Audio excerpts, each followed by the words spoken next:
Buenas, doctora Berta Campos. Mi nombre es Luis Ángel Reyes Pavón. Pertenezco al grupo teórico 03 y a mi grupo de seminario le toca desarrollar el tema número 49 que pertenece a la familia Paramyxoviridae.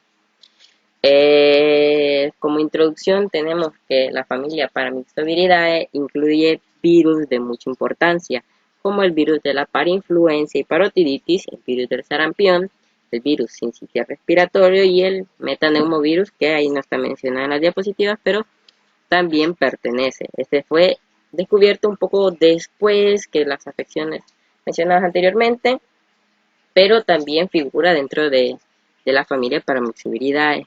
Todas estas enfermedades penetran por vías respiratorias y producen infecciones respiratorias. Se dice que los virus de la familia Paramyxoviridae afectan con mayor frecuencia a la población pediátrica, pero también se pueden presentar casos en adultos, ancianos e inmunodeprimidos.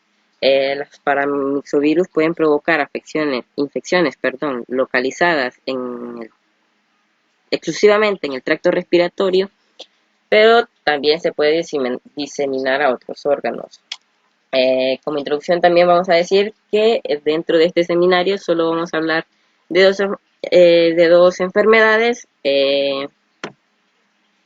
como son el virus de la parotiditis y la roceola infantil o exantema súbito.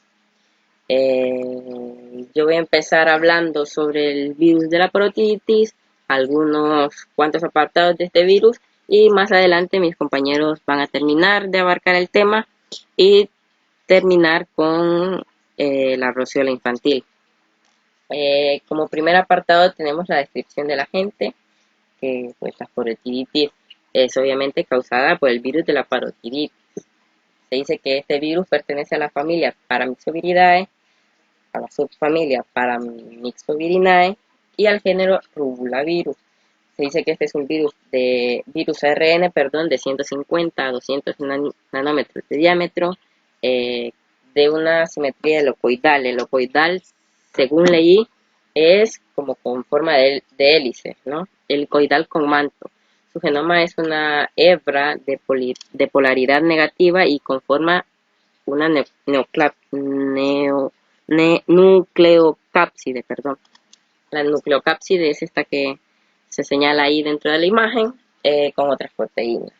Incluye un ARN polimerasa, que es este de aquí que se puede observar en la imagen, y también tenemos un manto lipídico de donde emergen glicoproteínas virales, como la hemaglutinina, neuraminidasa y la proteína de fusión F. Estas son las proteínas HN, la proteína hemaglutinina y neuraminidasa, es esta que está señalada aquí, y la proteína de fusión es esta. Se dice que el virus ingresa fusionando su envoltura lipídico con la membrana celular y la replicación ocurre en el citoplasma celular. Luego tenemos el apartado de la historia de la enfermedad, del cual no se menciona mucho en los libros, es muy poca, escasa la información, pero dentro de lo poco que hay, se dice que fue descrita en el siglo V, descrita por primera vez en el siglo V por Hipócrates, quien este mismo describió una epidemia en el siglo X a.C. Se dice que en 1945 el virus se aisló en huevos embrionados, en 1955 en cultivos celulares y hasta 1967 salió al mercado la primera vacuna desarrollada por Maurice Hilleman. Dentro de la descripción de la enfermedad tenemos que la enfermedad es infecciosa, viral, aguda, sistémica, que se caracteriza por aumento de volumen de las glándulas salivales, principalmente las parótidas. Como podemos observar en la imagen, hay un aumento de la glándula parótida. También se pueden presentar aumentos de volumen en la glándula sublingual y submaxilar, pero con menos frecuencia. Esta afección se dice que es frecuente en la infancia. Dentro de la epidemiología tenemos que esta enfermedad es endémica en todo el mundo. Se producen epidemias cada 3 a 5 años en poblaciones no vacunadas. Estas epidemias casi siempre ocurren en sitios en los que se congregan niños, es decir, escuelas, iglesias, refugios. En los libros se mencionan barracas militares y otras instituciones. Y se dice que el virus se transmite por el contacto directo y a través de gotitas respiratorias. El libro donde se menciona barracas militares, si no recuerdo mal, es en OPS. Dentro de la distribución tenemos que cerca de una tercera parte de las personas susceptibles y expuestas padecen infecciones asintomáticas. El virus tiene más incidencia en zonas templadas y en las estaciones de invierno y primavera. Y en países donde no se aplica la vacuna, la incidencia es alta y afecta a niños entre 5 y 9 años. Se dice que la parotiditis es endémica en los con una incidencia anual, que suele rebasar los 100 casos por 100.000 habitantes. Dentro del reservorio se menciona solamente que el ser humano es el único reservorio de este virus. El periodo de incubación, según OPS, dice que puede ser de 12 días a 25 días, pero suele ser de 16 a 18 días. Dentro del periodo de transmisibilidad se dice que el virus se ha aislado en la saliva 7 días antes hasta 7 días después del cuadro manifiesto. O sea, se ha encontrado rastros del virus en la saliva 7 días antes o 9 días después del cuadro manifiesto. Y en orina se ha encontrado desde 6 días hasta 15 días después del inicio del cuadro. En orina solo se ha encontrado después del inicio del cuadro, como podemos observar en las diapositivas. Dice que el periodo de máxima infecciosidad abarca desde 2 días antes del comienzo de la enfermedad hasta 4 días después de esto. Y también se menciona que las enfermedades asintomáticas pueden ser transmisibles. Dentro de la susceptibilidad se dice que la inmunidad suele durar de por vida y se adquiere después de infecciones asintomáticas como cuadros sintomáticos. Luego pasamos a la patogenia, que se explica dentro del periodo de incubación, como podemos observar en la imagen. Como mencionamos anteriormente, el virus entra a través del tracto respiratorio, luego este produce una diseminación local a ganglios linfáticos, como se observa en la imagen. Ganglios linfáticos parece ahí que se producen en los ganglios linfáticos localizados en las glándulas salivales. Luego también se disemina a ganglios linfáticos distantes, los de la axila y estos de acá, y también se disemina en el vaso. Luego de esto ocurre una viremia, que es el virus dentro de la circulación sanguínea. Si no estoy mal, la viremia va a producir lo que va a ser la diseminación generalizada a las glándulas salivales y a otros lugares del cuerpo, y post a todo este proceso se va a producir, se va a empezar a producir la patología de la enfermedad, ¿no? Luego tenemos el cuadro clínico, donde se dice que 1/3 de los casos son asintomáticos, como mencioné anteriormente. La enfermedad presenta un periodo prodrómico, suele durar de 1 a 2 días, en forma de fiebre, cefalea, vómitos y dolorimiento o dolor. También se produce aumento del volumen de las glándulas salivales, como mencioné anteriormente, con más frecuencia en la glándula parótida. También se puede producir en glándulas sublinguales y glándulas supraxilares. La afección del sistema nervioso central es frecuente. Se puede producir meningitis producida por el mismo virus de la parotiditis. Meningitis es inflamación de las meninges. También se puede producir meningoencefalitis, que las meningitis y meningoencefalitis suelen revertirse sin secuelas. La meningoencefalitis es inflamación en las meninges y el cerebro, si no estoy mal. También se menciona que la tumefacción, o sea, la hinchazón, el aumento del volumen de la parotiditis alcanza su grado máximo en un periodo de 3 días y se reduce en unos 7 días. Se dice que la fiebre desaparece de 3 a 5 días junto con los demás síntomas que mencioné anteriormente, como son la cefalea, vómitos y dolorimiento. También se menciona que los testículos y ovarios pueden verse afectados, sobre todo después de la pubertad. Se menciona que el 20 al 50% de los varones infectados presentan orquitis. Orquitis es la inflamación en uno o ambos testículos. También puede ocurrir atrofia de los testículos producida por la necrosis por presión. Y en las mujeres se puede producir ovaritis en un 5% de las mujeres. Ovaritis es inflamación de los ovarios. Y eso sería toda mi exposición, toda mi participación dentro del seminario número 49. Espero que se haya entendido mi explicación. Pasen feliz día. Buenas, Berta Campos, mi nombre es Julio de Alessandro Reyes Pavón y voy a darle continuidad a nuestro tema de familia Paramoxiviridae, empezando por el apartado de diagnóstico de laboratorio. El diagnóstico por medio de técnicas de laboratorio se basa en detección de antígenos virales o en el RNA de partícula o por métodos serológicos o por detección de inmunoglobulina M específica. A veces los antígenos del virus se detectan mediante adición de inmunofluorescente específica de parotiditis de muestras clínicas obtenidas de forma directa o con mayor frecuencia después de incubarlas en cultivos celulares. Más a menudo el virus de la parotiditis se detecta como virus de RNA por medio de reacción de la cadena de polimerasa con transcripción inversa, que según expertos es un método más rápido, sensible y específico que el método de la detección de virus vivos por métodos de inmunofluorescencia. Sin embargo, a veces surgen resultados negativos falsos por cualquiera de estos dos métodos.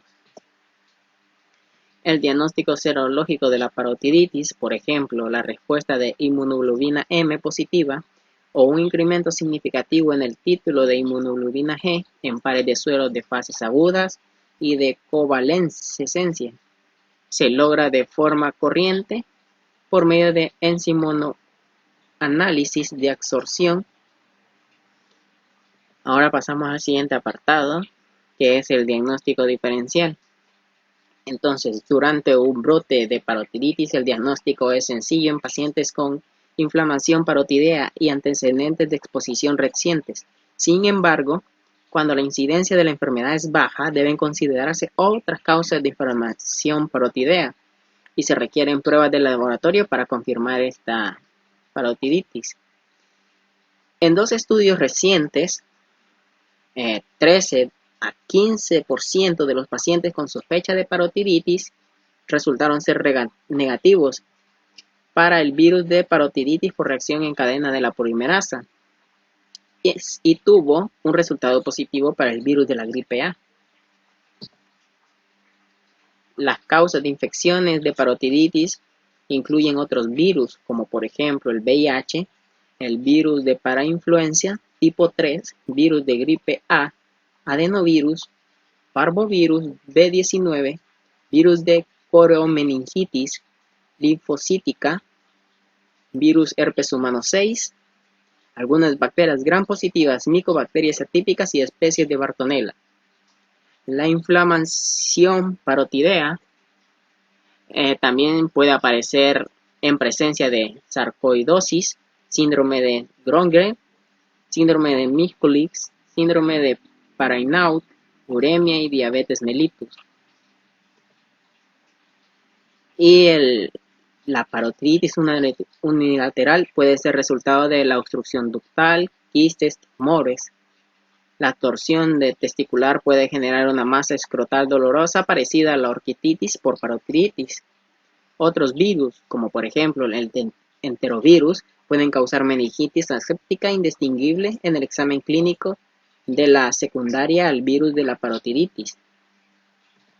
Ahora el tratamiento. En la mayoría de los casos, esta enfermedad es autolimitada. Quiere decir que cede espontáneamente al cabo de unos días. Y su tratamiento solo consistirá en mejorar los síntomas que se vayan presentando. O sea, básicamente mediante antitérmicos y antiinflamatorios. Uno puede ser la administración de analgésicos y la aplicación de compresas tibias o frías en la región parotideas pueden ser útiles. El dolor testicular disminuye con la aplicación de compresas frías y soporte ligero de escroto. También puede recurrirse a bloqueos anestésicos. La información anecdótica en pequeños números de pacientes con orquitis sugiere que la administración subcutánea de interferón A2B ayuda a conservar el órgano y la fertilidad. A veces se realiza punción lumbar para aliviar la cefalea causada por meningitis. La inmunoglobulina contra parotiditis no siempre es eficaz para evitar la enfermedad y no se recomienda como tratamiento. Algunas complicaciones de la parotiditis. Si bien la infección es generalmente benigna y autolimitada, el compromiso de otros órganos blancos, especialmente el sistema nervioso y los testículos, se consideran complicaciones debido a las cuales se han desarrollado y aplicado la vacuna contra el virus de parotiditis, la meningitis y la meningoencefalitis. Es una de las primeras complicaciones. El virus de la parotiditis es el principal causante de meningitis infantil en regiones donde no se vacuna sistémicamente. Puede presentarse con un cuadro leve o con una intensa cefalea, vómitos, fiebre, rigidez en la nuca que aparece en forma simultánea o posterior al compromiso de las glándulas salivales. Puede ser la única manifestación de infección, pues durante las epidemias de paperas también hay un aumento concomitante de casos de meningitis asépticas. En efectos, si a los enfermos de parotiditis se estudia el líquido cefalorraquídeo, en el 35% se le encontrará levemente alterado, sin sintomatología neurológica. Otra de las complicaciones es la orquititis. Se presenta principalmente a la edad de pospubertad, el 25 al 40% de los infectados, y es excepcionalmente en niños menores. Se produce una inflamación dolorosa de uno o ambos testículos, acompañada de fiebre y cefalea. Los síntomas duran entre 3 y 6 días. El 30% hay algún grado de atrofia testicular, pero la esterilidad es menos del 1%. Se ha reportado el compromiso de ovarios, pero parece ser poco frecuente y sin secuelas a largo plazo. Otra de las complicaciones es la pancreatitis. Es poco frecuente y se presenta con dolor abdominal intenso. Puede haber aumento de amilasemia y amilasuria. Solo por la inflamación de la parotiditis debe medir la lipasemia, que tiende a subir en la pancreatitis. En general, la evolución es benigna. Y la última complicación es sordera. Es poco frecuente y se presenta una semana después del aumento de volumen parotideo. En general, se recupera después de 2 o 3 semanas. El pronóstico. La evolución de la parotiditis es casi siempre excelente, incluso se complica con encefalitis. A pesar de esto, se ha descrito casos mortales secundarios a la afección del sistema nervioso central o a miocarditis. No se han registrado muertes por parotiditis en brotes recientes en Estados Unidos. Prevención y control de la parotiditis como último apartado. Algunas medidas preventivas serían la educación sanitaria de la población. Debe alentar la inmunización de los individuos susceptibles contra la parotiditis. Se recomienda la inmunización de rutina en los países que cuentan con un programa eficiente de vacunación durante la infancia y suficientes recursos para mantener niveles elevados de cobertura por esta. Se sugiere aplicar la vacuna entre los 12 y 18 meses en combinación con las otras vacunas contra la rubiola y el sarampión. Más del 90% de los individuos vacunados adquieren inmunidad duradera que puede persistir toda la vida. La vacuna de virus vivos atenuados contra la parotiditis se distribuye ya sea forma monovalente o trivalente. Esta última es la vacuna combinada contra sarampión, parotiditis y rubiola. Además, la vacunación de rutina con una dosis única de vacuna contra la parotiditis entre los 12 y 18 meses de edad. Algunos países recomiendan aplicar una segunda dosis. La vacunación contra la parotiditis está contraindicada en personas inmunodeprimidas. También por razones teóricas, la vacuna no se debe aplicar a las mujeres embarazadas que planean quedar embarazadas en el curso del mes siguiente.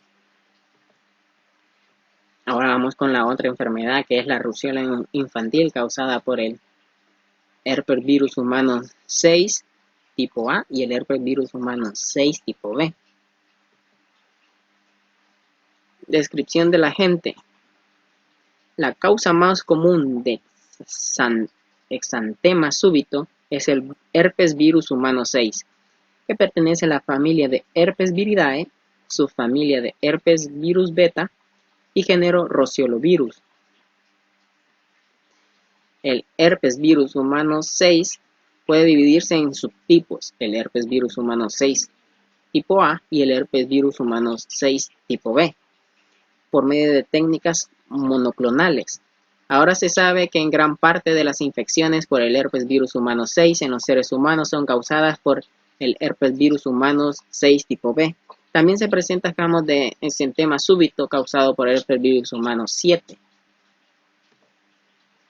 Ahora algo de la historia de la enfermedad de la rubiola infantil. El herpes virus humano linfótropo T6 fue reconocido por primera vez en 1986. Los primeros aislados se obtuvieron de cultivos de células mononucleares de sangre periférica provenientes de pacientes con trastornos linfoproliferativos. La descripción del agente de la rubiola infantil. El eczema súbito es un padecimiento eruptivo febril agudo de origen vírico, que por lo general afecta a niños menores de 4 años, que es más común antes de los 2 años. Es una manifestación de las enfermedades causadas por el herpes virus humano 6 tipo B y se presenta fiebre repentina que dura 3 a 5 días y puede llegar a 40 grados Celsius. La fiebre cede por lisis y va seguida de una erupción maculopapulosa en el tronco y más tarde en el resto del cuerpo, que suele desaparecer repentinamente. Los síntomas por lo común son leves, pero se han descrito convulsiones febriles. El espectro del cuadro clínico en los niños comprende fiebre alta, sin erupción cutánea, inflamación de los tímpanos y en raras ocasiones meningoencefalitis, convulsiones recurrentes o hepatitis fulminantes. El herpes virus humano 6 también causa infección asintomática y latente. A menudo es necesario diferenciar la rubiola de exantemas similares prevenibles por vacunación, como el sarampión o la rubiola. La epidemiología del rubiola infantil. Casi todos los niños adquieren una primera infección por el herpes virus humano 6 tipo B, con rapidez tras la pérdida de anticuerpos maternos en los primeros meses de lactancia, de modo que el 95% de los niños está infectado con el herpes virus humano 6 a los 2 años. La edad a que se produce la mayoría de los casos de primoinfección por el herpes virus humano 6 tipo B es a los 6 a 9 meses de vida. Las infecciones ocurren de forma esporádica y sin predilección estacional o contacto con los otros individuos enfermos. La infección por el herpes virus humano 7 también es generalizada, pero se produce más tarde y a un ritmo más lento. Solo el 50% de los niños tiene evidencia de infección previa con el herpes virus humano 7 a los 3 años de edad. Los datos preliminares sugieren que la mayoría de los niños adquieren la primoinfección con el herpes virus humano 6 de la saliva a través de las gotitas respiratorias de adultos o niños mayores asintomáticos. Sin embargo, la infección congénita por el herpes virus humano 6 se ha descrito hasta 1% de los recién nacidos. Se han identificado 2 mecanismos de transmisión vertical del herpes virus humano 6, transplacentario y mediante la integración cromosómica. El herpes virus humano 6 es el único virus herpes humanos que se integra en el extremo telomérico de los cromosomas humanos con una frecuencia del 0,2 a 2,2% de la población y pasa de progenitores a hijos a través de la línea germinal. La integración cromosómica se ha identificado como el principal mecanismo por el cual el herpes virus humano 6 se transmite de forma vertical y es el responsable del 86% de las infecciones congénitas y un tercio de ellas se debe a la variante A del herpes virus humano 6. Se ha detectado ADN del herpes virus humano 6 y del herpes virus humano 7 en las secreciones cervicales de las mujeres embarazadas, lo que sugiere un papel adicional para la transmisión perinatal o sexual de estos virus. Y la leche materna no parece transmitir el herpes virus humano 6 ni el herpes virus humano 7. La distribución de la rubiola infantil. Esta es mundialmente. En Hong Kong, China, Japón, Estados Unidos y el Reino Unido, donde se ha descrito mejor la seroepidemiología del herpes virus humano 6 y la incidencia alcanza su máximo en los lactantes entre los 6 y 12 meses de edad y la seroprevalencia es de 65 al 100% al llegar a los 2 años. La seroprevalencia en las mujeres en edad reproductiva varía de 80 al 100% en gran parte del mundo, si bien se han observado tasas de apenas 20% en Marruecos y 49% en Malasia. Rara vez se conocen brotes definidos de exantema súbito o infección por el herpes virus humano 6. Solamente en Japón se han descrito una predilección estacional. Y por último, el reservorio de la rubiola infantil, el último apartado que me toca a mí. El ser humano es el único y principal reservorio, especialmente a niños de 6 a 12 meses de edad. Y esa fue toda mi participación. Buenos días, doctora. Mi nombre es Antonio Guesmina y quiero explicar un poco sobre lo que es la rubiola infantil, relacionado con el tema que mi compañero estaba explicando anteriormente. Pasaremos al periodo de incubación, el cual en promedio es de 10 días, con un lapso habitual de 5 o 15 días en los cuales se presenta mayormente la sintomatología. El periodo de transmisibilidad puede ser de una semana antes de que comience la fiebre y mientras dura el periodo febril, que el periodo febril o fase febril es de 3 a 5 días. Luego de eso, la infección puede permanecer latente en lo que sea los ganglios linfáticos, los riñones, el hígado, las glándulas salivales, en los monocitos. Yo investigué que los cromosomas en los cuales se quedan latente la infección serían los cromosomas 1, 17 y 22. También aquí tenemos una información de que aún no se tiene del todo, pero puede ser de por vida en la latencia. Tenemos la susceptibilidad en lactantes menores de 6 meses son bajos, esto debido a que la madre le proporcionaba al bebé anticuerpos que podían protegerlo contra los virus entre los herpesvirus humanos. También tenemos que en individuos inmunodeprimidos puede haber una mayor reactivación y puede provocar síntomas más prolongados. En la mayoría de las personas, al parecer, tienen una infección latente establecida y ya sea niños o adultos puede reactivarse la patogenia de esta infección, puede afectar in vitro el que sea el fibroblasto, las células NK, los hepatocitos, las células epiteliales, endoteliales, los astrocitos fecales o los oligodendrocitos y la microbio. En vivo puede afectar el tejido cerebral, el hepático, el tonsilar, las glándulas salivales y los endoteliales. Principalmente afecta a lo que sería el linfocito TS4, el cual también se puede llamar como célula T auxiliar. Es el medio de transmisión de la rubiola infantil. Puede ser, es más dicho, por la saliva. Eso puede ser de madre a hijo o de entre niños. También el virus que predomina en la saliva es el herpesvirus 6 de tipo de la variante B. Pueden haber, tanto niños como adultos, pueden infectarse de distintas cepas y variantes. Otra manera de controlarlo por trasplante de órganos, otra función de sangre. Antes que nada, también existe que la viremia puede ser de 3 a 4 días y la manera en la cual se hay la replicación viral de esta infección es en las glándulas salivales. También existe una posibilidad de heredar la infección integrada en los cromosomas según algunos estudios nuevos. En los pacientes inmunocomprometidos existe también la reactivación y en los cuales unas manifestaciones clínicas que puede haber puede ser la encefalitis y neumonitis. Existe también en el virus CP7, también se considera el agente etiológico de un 10% de los casos de rubiola infantil. Tiene síntomas similares con lo que sería la variante del herpes virus 6B. Ah, y en raras ocasiones presentan manifestaciones más graves, en los cuales como sería encefalitis o hemiplegia. Aquí tenemos el cuadro clínico, en los cuales el cuadro clínico se puede dividir en dos fases. Tenemos la fase febril y la fase exantémica. En la fase febril puede durar de 3 a 5 días y se inicia con la aparición abrupta o brusca de la enfermedad de la fiebre alta, que es de 40 grados Celsius, que puede reducirse o puede devolverse en lo que sean en los próximos 3 a 5 días.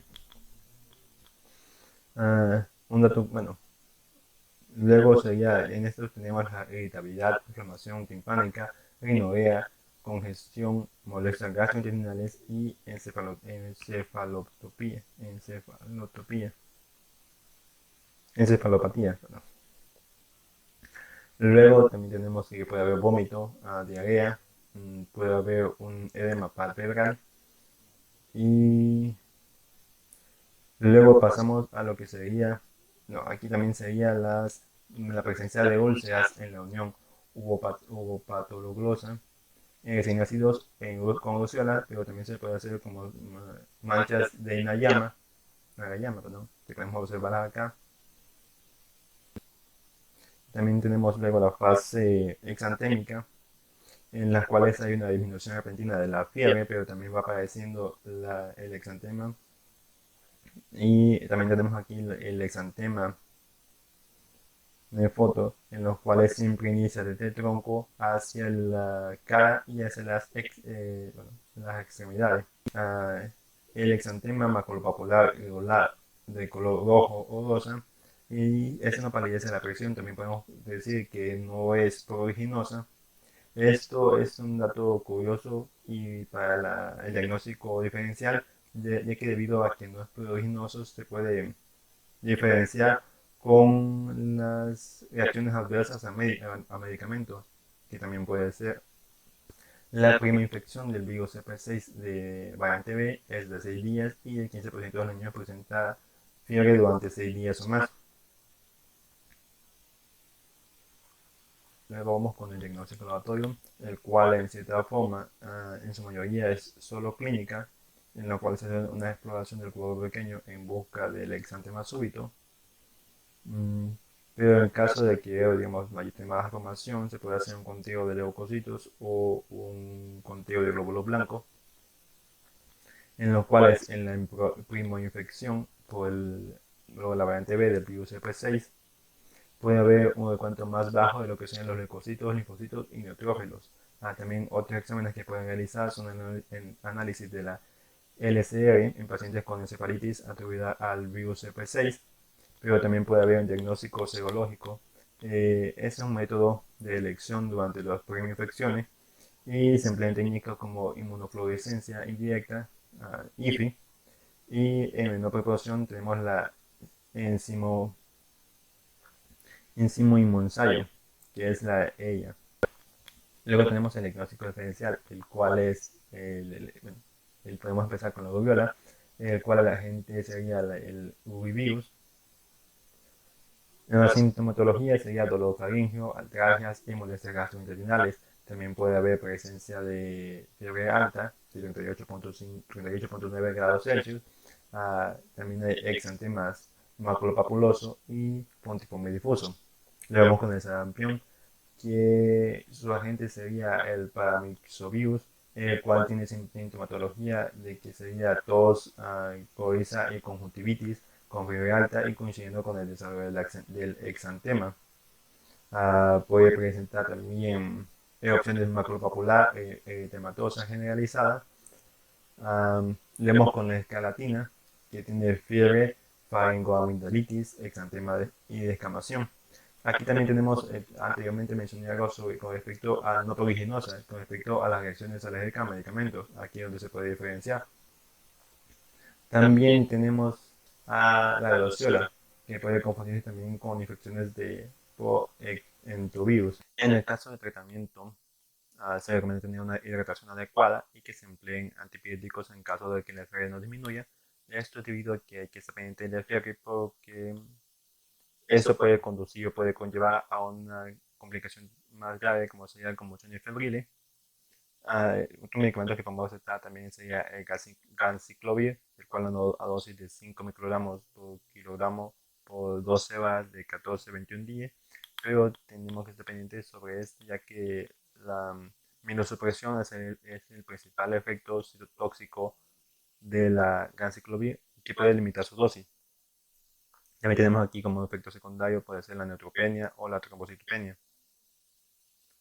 Luego pasaremos al foscarnet, el cual su dosis puede ser de 40 microgramos por kilogramo por 8 horas durante 7 o más días. Pero también aquí tiene que ver por sus efectos secundarios, los cuales son nefrotoxicidad e hipocalcemia sintomática. Luego venimos con el Cidovir, el cual una dosis que se recomienda es de 5 microgramos por kilogramo peso corporal, administrados por perfusión intravenosa a velocidad constante durante 1 hora y puede darse una vez por semana o durante 2 semanas consecutivas. La inyección del acidovir puede causar efectos secundarios como son vómitos, náuseas, diarrea, pérdida de apetito, dolor de cabeza, pérdida de cabello y puede salir llagas en los labios, boca o garganta. En las complicaciones se dice que la crisis comercial son la complicación más frecuente en esta infección. Puede haber una activación del virus F6 y en algunos casos que puede provocar una cefalitis, tanto en personas sanas como inmunodeprimidas. Puede haber una activación del virus F6 en huéspedes inmunodeprimidos, en pacientes sometidos a trasplantes de células progenitoras hematopoyéticas. También las crisis comerciales e infecciones activadas o persistentes del sistema nervioso central son por el virus F6. Pueden haber otras complicaciones como son hepatitis, síndrome hemofagocítico, pueden haber una neumonitis o una trombocitopenia o enfermedad demilizante multifocal fulminante. Esto es debido a que si no se le da el debido tratamiento o la debida atención antes de que se puede llevar a complicaciones mucho más graves o puede haber una activación más al futuro que puede provocar enfermedades realmente graves. En el pronóstico, la enfermedad autolimitada tiene una recuperación completa. En su mayoría, las primeras infecciones por el virus F6 de variante B o el virus F7 se recupera sin secuelas. Las crisis comerciales son comunes tanto en el virus F6 de variante B y el virus F7. El riesgo de crisis recidivantes no parece ser mayor que otras causas de conmociones febriles. Esto decide que luego de que se haya pasado la etapa de la fase febril y la fase exantémica, que puede ser en un tiempo de 5 a 15 días, se recuperaría el paciente de una manera más completa, pero puede haber o cabe la posibilidad de que haya latencia en los padres que mencioné anteriormente, que puede ser los monocitos, linfocitos, las glándulas salivales, entre otras cosas. La prevención y control de esta infección. Una medida de prevención puede ser evitar el trasplante de órganos o tejidos de donantes positivos al herpes 6 o receptores negativos. Aquí podemos incluir lo que sería la donación de sangre, de plasma, entre otras cosas. También tenemos de que el medio de transmisión de esta infección es por la saliva, pero evitar el contacto de saliva sería algo complicado, ya que no sabemos, bueno, se tiene conocimiento de que la mayoría de personas puede tener latencia a esta infección, pero tenemos como medida de control es que cuando se sospeche de exantema súbito es preferible aplicar al paciente medidas de aislamiento de contacto para que no se tenga más personas contagiadas de esta infección. También tenemos de que esta medida se puede aplicar a los que lleven exantema, los cuales sería rubiola, sarampión, entre otras. Y para concluir, tenemos esta síntesis de la parotiditis y la doceola, que la parotiditis se dice que es una bigosis glandular que se denota en la tumefacción de glándulas salivales, particularmente las parótidas, cuya sintomatología sería la fiebre, la hinchazón, el dolor de palpación de una o varias glándulas salivales. Su incidencia aumenta en torno a las zonas, aumenta en las zonas templadas en invierno y primavera. Su tumefacción parótida alcanzó su grado máximo en 3 días y disminuyó en los próximos 7 días. La fiebre igual desaparece a las 3 a 5 días, junto con los demás síntomas. Para que evitar que esto se vaya a unas complicaciones más feas, se sugiere aplicar la vacuna entre los 12 y 18 meses. La última conclusión sería la varicela, que también es conocida como la sexta enfermedad o exantema súbito, el cual es provocado por el virus herpes 6, de la variante B. En pocas palabras, este es un síndrome clínico que se caracteriza por 3 a 5 días de fiebre alta. La mayor incidencia es en pacientes menores de 2 años.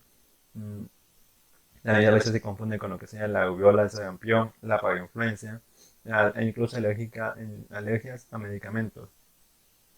En este caso se puede citar lo que sería el aciclovir, el foscarnet y el cidovir in vitro contra el herpes 6. Y esta ha sido toda nuestra participación. Muchas gracias y espero le haya parecido, doctora.